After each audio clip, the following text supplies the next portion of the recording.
Sir నమస్తే. నమస్తే అండి. ఇప్పుడు చంద్రబాబు నాయుడు గారు మనం ఎంత సంక్షేమ పథకాలు ఇచ్చినా, ఎంత అభివృద్ధి చేసినా కష్టమే అని ఆయన ఒక మాట అన్నట్టుగా ఎక్కడో ఒక పోస్టర్ వచ్చింది. అది ఆయన ఎంతవరకు అన్నారో తెలియదు. తర్వాత పవన్ కళ్యాణ్ గారు కూడా పథకాలు ఇస్తే గెలిచిపోతాం అనుకుంటే బెస్ట్ ఎగ్జాంపుల్ వైసీపీ అని చెప్పారు. అంటే వీళ్ళలో కూడా ఒక అంటే ఏదన్నా వీళ్ళకి ఇంటెలిజెన్స్ రిపోర్ట్లు వస్తున్నాయా ప్రభుత్వం గ్రాఫ్ పడిపోతుందని? స్పష్టంగానే ఇబ్బందికరంగానే ఉంది అక్కడ. బయటికి మాట్లాడటం లేదు కానీ ప్రతి ఒక్కరి మనసుల్లోనూ చిరాకు ఉంది. ఏమీ జరగటం లేదు, ఏదో జరుగుతున్నట్టుగా చెప్తున్నారు కానీ మాటల్లో కనిపిస్తున్నటువంటి అభివృద్ధి చేతల్లో కనబడటం లేదు.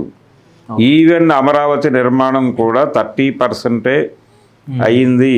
వాళ్ళు టార్గెట్ పెట్టుకున్న పనిలో 30% మాత్రమే అయ్యింది ఈ 2.5 సంవత్సరాల కాలంలో. ఈ 2 సంవత్సరాల కాలంలో అంటే ఎన్నికల నాటికి ఇంకొక 30% చేయగలిగితే 40% పని మిగిలే ఉంటుంది. మీరు చెప్పిన గోల్స్ ప్రకారమే మీరు ఎన్నికల తర్వాత ప్రభుత్వాన్ని ఏర్పాటు చేసి ప్రైవేట్ సంస్థలకు అది ఇచ్చారు. ఇస్తూ చెప్పిన టార్గెట్ టైం అది. వచ్చే ఎన్నికల కల్లా ఇవి కంప్లీట్ చేస్తాం. ట్విన్ టవర్స్ ఏదో కడుతున్నారు, అవి కంప్లీట్ అయిపోతాయి, అసెంబ్లీ కంప్లీట్ అయిపోతుంది, సెక్రటేరియట్ కంప్లీట్ అయిపోతుంది అని చెప్పారు. కానీ ఇందులో 40% అధికారికంగానే పని అవ్వకుండా బయటకు వచ్చేస్తారు, ఎన్నికలకు వస్తారు వీళ్ళు. ఇప్పుడు అక్కడ రాజధాని రైతుల భయం ఏంటంటే వీళ్ళు ఎగ్జిక్యూట్ చేయకపోతే ప్రాపర్గా ఏం చూపించుకుని వచ్చే ఎన్నికల్లో మీరు ఎన్నికలకు వెళ్తారు. ఒకవేళ వెళ్ళి ఫెయిల్ అయ్యి మీరు ఓడిపోయి మళ్ళీ జగన్ వస్తే ఆయన మళ్ళీ ఇక్కడ ఆపేసి కూర్చుంటే ఎక్కడ క్రెయిన్ అక్కడే అన్నట్టుగా ఆగిపోతే ఏంటి వాట్ నెక్స్ట్ మా పని. పైగా జగన్మోహన్ రెడ్డి గారు ఇప్పుడు గతంలో కంటే కూడా కాకతీరి ఉంటాడు. ఈ కాకతీరి ఉన్న సందర్భంలో ఆయన ఎన్డీఏ నామ్స్ని కూడా పక్కన పెట్టి వ్యవహరిస్తే టువర్డ్స్ పీపుల్ అని కనుక పెడితే అప్పుడు మా భూముల పరిస్థితి ఏంటి అనే భయాందోళనతో ఉన్నారు వాళ్ళు. సార్ ఇప్పుడు మావిగన్ అనే ఒక ప్రతిపాదన తీసుకొచ్చారు జగన్మోహన్ రెడ్డి గారు. ఇక్కడికి రాజధాని అయితే ఇటు పక్కకు మారుస్తారు, కొన్ని కిలోమీటర్ల దూరంలోనే రాజధాని మారుతుంది. మావిగన్లు ఇవన్నీ వర్కౌట్ అయ్యేవి కాదు. సో ఇప్పుడు అమరావతి రైతులకి మావిగన్లో కొంత భూములు ఇచ్చి వాళ్ళకి గత ప్రభుత్వం ఇప్పుడు ప్రభుత్వం ఏదైతే ప్రామిస్ చేస్తుందో రైతులకి అదే ఈ మావిగన్ ప్రాంతంలో ఇస్తే కొంత జగన్కి అడ్వాంటేజ్ దొరుకుతుందా అమరావతి రైతుల్లో కానీ ఈవెన్ రాష్ట్ర వ్యాప్తంగా కూడా? దానికి సాధ్యం కాదండి, అవ్వదు, అది అయ్యే పని కాదు. అంటే రైతులకు కేవలం 20% భూములు ఇస్తే సరిపోతుంది కదా వాళ్ళు ఇచ్చిన దాంట్లో. అంటే 30,000 అంటే ఒక 10,000 ఎకరాలు. అవునండి, వాళ్ళు ఇచ్చారు. ఆ భూములు దేనికన్నా వాడుతున్నారా? వాడటం లేదు కదా. అలా బీడేసుకుని ఎందుకు ఉంచుకోవాలి? తిరిగి ఇచ్చేయండి, వాళ్ళు ఏదో చేసుకుంటారుగా. మీకెందుకు వచ్చిన గొడవ? ఇప్పుడు ఆయన బిల్డర్ అగ్రిమెంట్ కుదుర్చుకున్నాడు, బిల్డర్ గారు ఫెయిల్ అయ్యారు, దాన్ని ఓనర్కి ఇచ్చేస్తే ఓనర్ ఏదో తిప్పలు పడతాడుగా. దాన్ని పండించుకుంటాడా లేకపోతే దానిలో లాడ్జీలు కట్టుకుంటాడా? ఆయన చూసుకుంటాడుగా. ఒకటే మాట అండి, సింగిల్ డైలాగ్, మిత్రులారా మీ భూములు మీరు పట్టాలు ఇచ్చేస్తాను తీసుకెళ్ళిపోండి. ఇక్కడ మేం సాధ్యమైనంత వరకు ఇక్కడ నిర్మాణాలు ఏవో జరుపుతాం. ఎలాగో మొదలు పెట్టారు కాబట్టి ఇప్పుడు జడ్జీల బంగ్లాలు కంప్లీట్ అయిపోయినాయి, వాళ్ళు వచ్చేసారు. సో హైకోర్టు నిర్మాణము పర్మనెంట్ అది అక్కర్లేదు, అది బాగానే ఉంది అంటున్నారు. సో సెక్రటేరియట్ అసెంబ్లీ కూడా అక్కడే నిర్మాణాలు మొదలైపోయినాయి. అది 60% కంప్లీట్ అయ్యాక డిస్టర్బ్ చేయటం అనవసరం. అవి కంప్లీట్ చేస్తాం. వీటి కోసం వచ్చే జనాల కోసం కదా మేము ఏదో చేయాలనుకుంటున్నాం, అవి మేము చెయ్యం, మీరే చేసుకోండి. కాకపోతే మేము కౌంటర్ గ్యారంటీ ఇస్తాం బ్యాంకుకి వెళ్తే మీరు. సో మీ భూములు మీవే, మీ నిర్మాణాలు మీవే, మీరు మాకిచ్చి మేము మీకు ఇచ్చి ఈ గొడవ వద్దు. మీ భూములు తీసుకుని మళ్ళీ దానిలో మేము కొంత ఇవ్వడం ఏంటి మీకు? కాబట్టి ఇప్పుడు కొత్తగా భూములు సేకరణ జరుగుతున్న వాళ్ళందరూ జగన్ గేయటానికి సిద్ధంగా ఉన్నారు. ఎందుకంటే వీళ్ళు 50 ప్లాట్ఫామ్ల రైల్వే స్టేషను లేకపోతే ఇన్ని ఎకరాల్లో ఎయిర్పోర్ట్లు ఇవన్నీ భయం వేస్తుంది వాళ్ళకి. భయం వేస్తుంది. మరొక వైపు మావిగన్ అనేది నిజంగా ఆయన తీసుకురాగలిగితే, ఆయన అక్కడ పెట్టగలిగితే ఆ రైతులకు అదే రకమైన బెనిఫిట్ ఉంటుంది. అవునండి, మావిగన్ అనేది మీరు మాట్లాడుతున్నారు పదే. మావిగన్ అంటే ఆయన ఉద్దేశం ఏమిటి? అలా మచిలీపట్నం నుంచి మొదలుపెట్టి గుంటూరు వరకు ఉన్నటువంటి ప్రభుత్వ భూముల్లో చిన్న చిన్న కార్యాలయాలు కాంప్లెక్స్లు కట్టుకుంటే అయిపోతుంది కదా.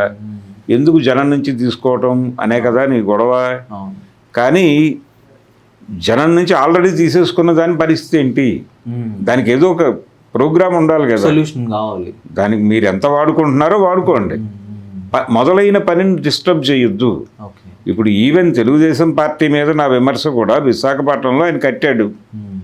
ఏవి అక్కడ రాజభవనాలు కట్టాడు, పెద్ద పెద్ద నీటి తొట్లు ఉన్నాయి దాని లోపల.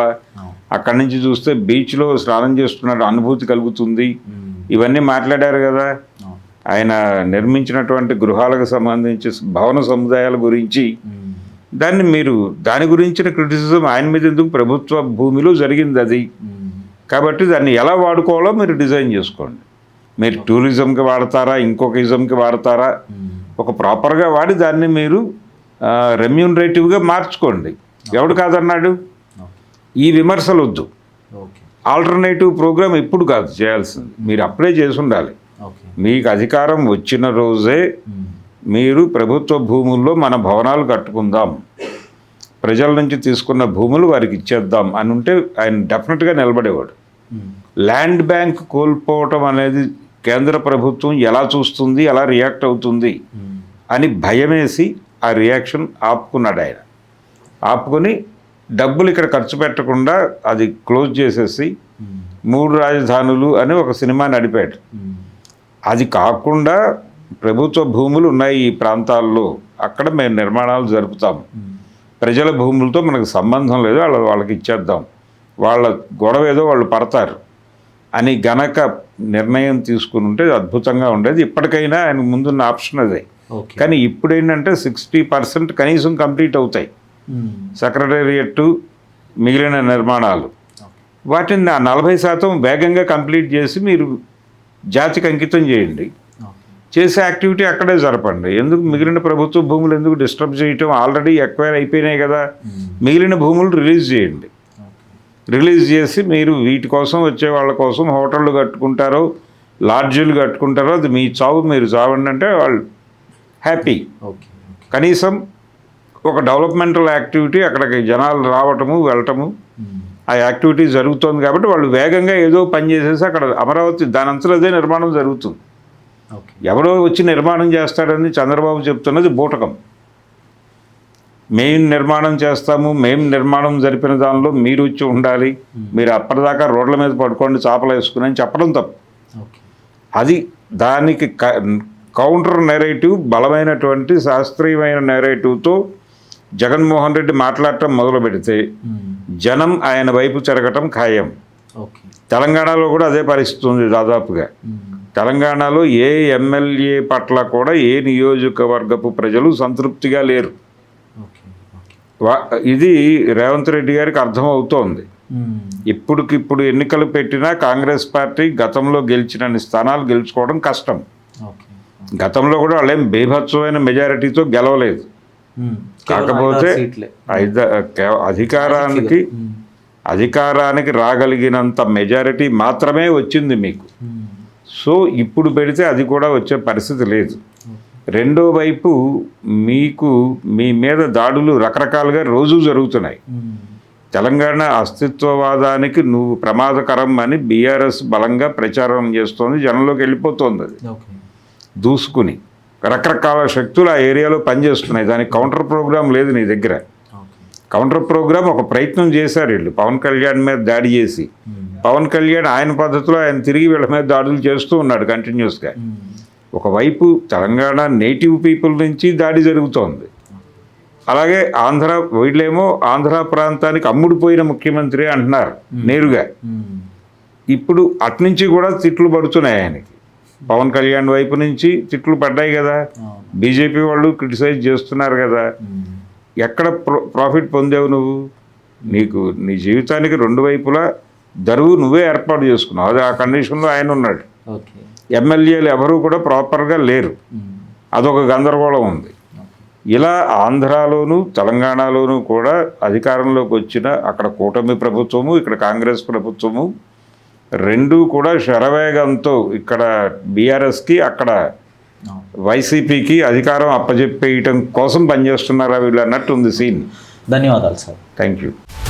హలో, తెలుగు రాజ్యం ఛానల్ చూస్తున్నారా? సామాజిక, రాజకీయ, జీవన చిత్రణే తెలుగు రాజ్యం. అతిశయోక్తులు, అసత్యాలు ఉండవు. రాజకీయ కోణం కాదు, ప్రజా కోణమే కొలబద్ద. తెలుగు రాజ్యం వీక్షణ మీ ఉత్తమ అభిరుచికి నిదర్శనం.